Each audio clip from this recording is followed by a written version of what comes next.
J'ai un bel aspect vintage, n'est-ce pas? Le genre de valise en carton noirci pour laquelle on craque dans un vide-grenier. Et en plus, je peux vous raconter mon histoire. Je viens d'Hanoï, au Vietnam.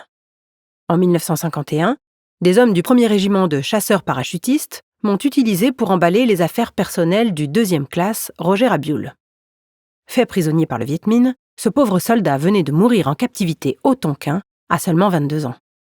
Après m'avoir rempli, un des soldats a pris un pinceau pour écrire ma destination sur une de mes faces. J'ai trouvé ça un peu grossier, je dois dire. On m'a envoyé par bateau à Paris, au ministère des Anciens Combattants et Victimes de Guerre. Là, j'ai été orientée vers la ville du Bois, en Essonne, où vivait la mère de Roger Abioul et sa sœur, Suzanne.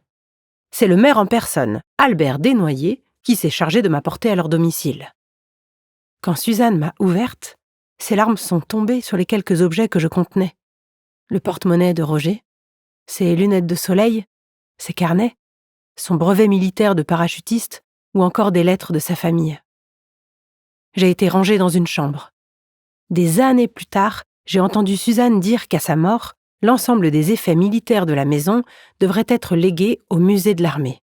C'est ainsi qu'un jour, des hommes sont venus me chercher pour m'emmener aux Invalides.